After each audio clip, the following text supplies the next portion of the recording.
Hi మిత్రులరా, బౌద్ధము నాస్తికత్వమా ఆస్తికత్వమా? నాస్తికత్వం ఏం చెప్తుంది అంటే, ఈ భూమి ఒక పదార్థం మాత్రమే, సౌర కుటుంబంలో ఒక భాగం మాత్రమే. కాబట్టి ఇక్కడ ఈ జీవరాశులు ఉద్భవించాయి. ఇలాంటి సౌర కుటుంబాలు చాలా ఉన్నాయి. మనమంతా సైన్స్ను బేస్ చేసుకొని సైన్స్ పరంగానే మనం ముందుకెళ్లాల్సిన పరిస్థితి ఉంది. ఈరోజు సైన్స్ గుండెని తీసి గుండె అమర్చే స్థాయికి వచ్చింది. కాబట్టి ఈ దేవుడు దయ్యాలు ఏమీ లేవు, ఆ నరక స్వర్గాలు ఏమి లేవు, ఇటు 7 లోకాలు అటు 7 లోకాలు ఏమి లేవు. సూర్యుడు ఉన్నాడు, భూమి సూర్యుని చుట్టూ తిరుగుతుంది. అలాగే భూమితో పాటు మిగతా గ్రహాలు ఉన్నాయి, ప్రతి గ్రహాలకు ఉపగ్రహాలు ఉన్నాయి. ఇది ఒక సౌర కుటుంబము. ఇలాంటి సౌర కుటుంబాలు చాలా ఉన్నాయి విశ్వంలో. కాబట్టి మనము ఒక జీవరాశి మాత్రమే అనేది నాస్తికవాదులు చెప్తున్నారు. అలాగే ఆస్తికవాదులు ఏం చెప్తున్నారంటే, అస్తిత్వము ఇదంతా సృష్టించబడింది, దేవుడు అనే కాన్సెప్ట్తోనే ఇదంతా తయారు చేయబడింది. అయితే ఎన్ని ఆస్తిక మతాలన్నీ ఒకే విధంగా జస్ట్ మార్పులు చేర్పులు చేసినా ఏం చెప్తున్నాయంటే, సృష్టికర్త మనుషులను సృష్టించాడు. ఇది ఇక్కడ కాదు, పైన లోకాలు ఉన్నాయి, స్వర్గ నరకాలు ఉన్నాయి. అలాగే వీటికి పనిష్మెంట్ కూడా ఉంటుంది. ఇక్కడ మనం మంచిగా ఉంటే పైన మనకు స్వర్గం ఉంటుంది, అలాగే ఇక్కడ పాపం చేస్తే అక్కడ నరకం ఉంటుంది అనేది వీళ్ళు చెప్తుంటారు. అంటే ఏదైనా సరే దేవీ దేవతల మీదనే మనము ఆధారపడి బతకాల్సి వస్తుంది. వాళ్ళే మన తలరాతలు రాసేది. వాళ్ళు లేకపోతే మనం లేము. కాబట్టి బిలీవ్నెస్ అంటే మనము దేవులను నమ్ముకుంటేనే మనము ముందుకు వెళ్తాం. అంటే మన సృష్టికి మనకి మూలం మన పుట్టుక మరణాలన్నీ దేవుడి మీద ఆధారపడ్డాయని చెప్పేసి ఆస్తికవాదం చెప్తుంది. మరి బౌద్ధం ఏం చెప్తుంది? బౌద్ధం ఏ వాదం చెప్తుందంటే, బౌద్ధం వచ్చేసి మధ్యవాదం.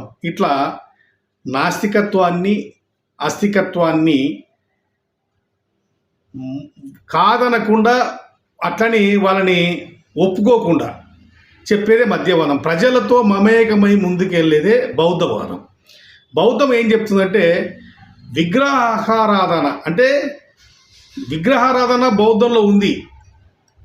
అంటే పూజలు ఉన్నాయి, విగ్రహాధారణ చేసేది ఉంది. సమాధుల చుట్టూ బుద్ధిస్టులు బౌద్ధ భిక్షులందరూ గురువుల సమాధుల చుట్టూ, అలాగే తల్లిదండ్రుల సమాధుల చుట్టూ ఆరాధించే విధానం బౌద్ధంలో ఉంది. అలానే ఆరాధించే సిస్టమ్ ఉంది కదా అని మీరు దేవుడు దయ్యము ఉంది కదా అంటే మళ్ళీ బౌద్ధం వద్దంటది. ఏమంటదంటే బౌద్ధము, దేవుడు దయ్యాలు ఇవన్నీ పునర్జన్మలు కర్మకాండాలు ఇవన్నీ లేవు. మనము చనిపోతే మనం మట్టి అవుతాం, ఎరువు అవుతాం. ఆ ఎరువులో నుంచే వచ్చే ఇక జీవరాశులు మొక్కలు ఏవైతే ఉద్భవిస్తాయో వాటికి మనం పునర్జన్మ ఇస్తున్నట్టు లెక్క. అక్కడ పునర్జన్మని ఒక విధంగా చెప్తుంది బౌద్ధం. అంటే హేతుబద్ధంగా చెప్తుంది. అంటే ఒక విధంగా చెప్పాలంటే సైన్స్తో ముడిపడి చెప్తుంది. చూడండి, మరి నాస్తికత్వాన్ని అస్తిత్వాన్ని ఈ రెండిటిని దూరం పెడుతూనే మధ్య మార్గంగా ప్రజలతో మమేకమై ప్రజల యొక్క జీవన విధానంలో కలిసిపోయి వారిని మోటివేషన్ చేస్తూ ముందుకు వెళ్ళేదే బౌద్ధం. అందుకే బౌద్ధం హేతుబద్ధత అంటారు, హేతువాదము అంటారు దీన్ని. అంటే నాస్తికవాదం ఆస్తికవాదం మధ్యన ఉండే హేతువాదం, హేతుబద్ధత వెళ్ళేదే బౌద్ధం. మిత్రులరా, చాలామందికి బండపల్లి శివారెడ్డి నాస్తికత్వంతో చెప్తున్నాడు. కొన్నిసార్లు ఓ పక్క దేవుణ్ణి దేవతలు ఆరాధిస్తారంటాడు.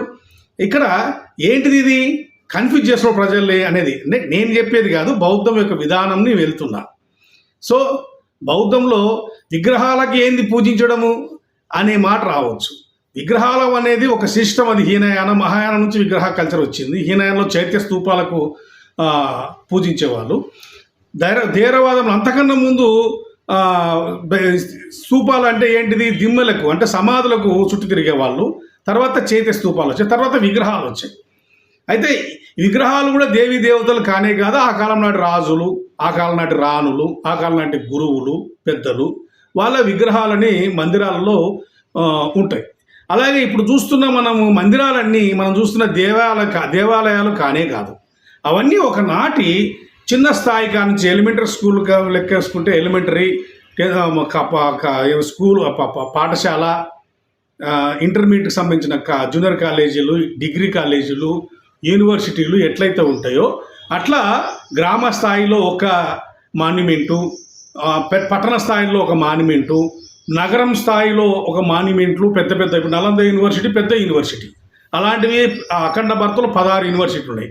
మరి మీద చిన్న చిన్న యూనివర్సిటీ చాలా ఉన్నాయి. మనము గొట్టిపురోలు దగ్గర నాయుడుపేట దగ్గర పోతే గొట్టిపురోలు ఒక యూనివర్సిటీ చిన్నది. అంటే ఇలా స్థాయిలు బట్టి ఉంటాయి.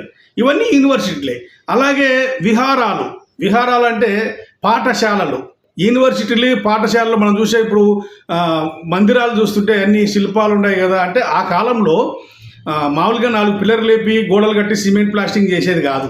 ఆ కాలంలో రాజులు ఏం చేస్తారంటే వాళ్ళ యొక్క ఉనికిని, వాళ్ళ యొక్క ఉందాతానాన్ని తెలియజేస్తూనే, అలాగే ఆ కాలం రాజులు రాణుల విగ్రహాలు పెడుతూనే, అలాగే ఆ కాలం నాటి కాలం నాటి బౌద్ధత్వాలు అంటే బౌద్ధం కోసం పోరాటం చేసిన వాళ్ళు, బౌద్ధంలో పేరుగాంచిన వాళ్ళని విగ్రహాలు పెడుతూనే, అలాగే ఆ కాలంలో సబ్జెక్టులకు సంబంధించి ఇప్పుడు ఏదైతే 480 జాతక కథలు ఉన్నాయి, ఈ జాతక కథల్లో నుంచి కూడా కథలని ఆ యొక్క విహారాల్లో చెక్కించేవాళ్ళు. అంటే డెమో సిస్టమ్.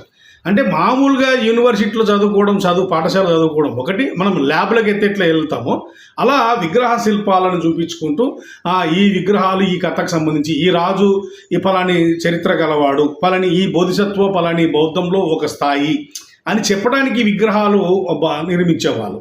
అట్లా ఒక మాన్యుమెంట్లు సపరేట్. అంటే శిల్ప సంపత్తో ఉన్న మాన్యుమెంట్లు వేరు, అలాగే చదువుకున్న విద్య వైద్యం అంతా తయారు చేసుకునే ఈ పాఠశాలలు వేరు. దానిని మాన్యుమెంట్లు బౌద్ధ స్తూపాల దగ్గర ఉంటాయి.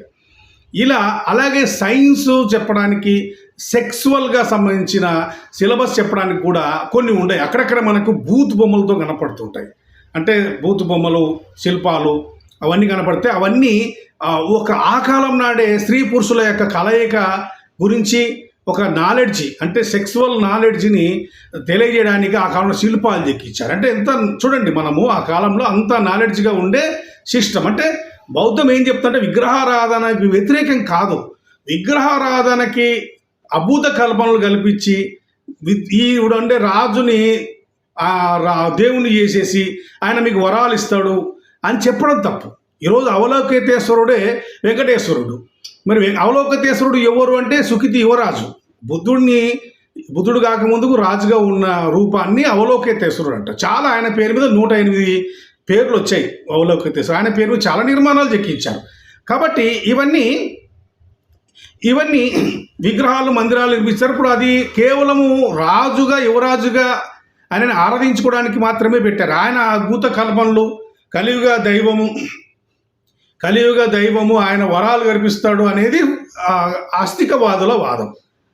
అలా నాస్తికవాదుల వాదం మీకు చెప్పాను, సైన్స్ నమ్ముతారు. కాబట్టి మధ్య మార్గంగా విగ్రహాలని, గురువులని వాళ్ళని ఆరాధించుకుంటూ, పెద్దల్ని ఆరాధిస్తూ, ప్రకృతిని ఆరాధిస్తూ, అలాగే విద్య వైద్యాన్ని ప్రజలతో మమేకమై ప్రజల అవసరాలతో నిమిత్తం ముందుకెళ్లేదే బౌద్ధవాదం. అందుకే ప్రపంచంలో బౌద్ధానికి ఒక ప్రత్యేకత ఉంది. ఈ 2 పీడివాదాలే, నాస్తికత్వం, ఆస్తికత్వం.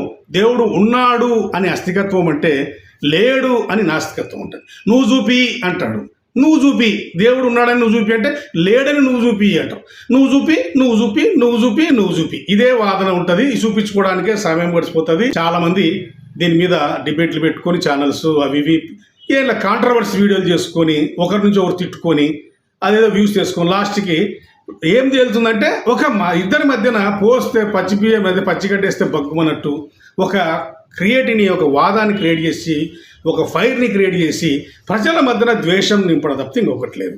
కాబట్టి మధ్య మార్గంగా ప్రజలతో మమేకమై వెళ్ళేదే బౌద్ధం. ఇది చెప్పడానికే ఈ వీడియో. చాలామంది అడుగుతున్నారు మన బౌద్ధం ఏంటిదన్న ఆస్తికత్వం, నాస్తికత్వం అడిగినప్పుడు నేను చెప్పిన విషయానికి చాలా పలు రకాలుగా అపార్థాలు చేసుకున్నారు. కాబట్టి వాళ్ళందరి కోసం ఈ వీడియో. నమో బుద్ధాయ.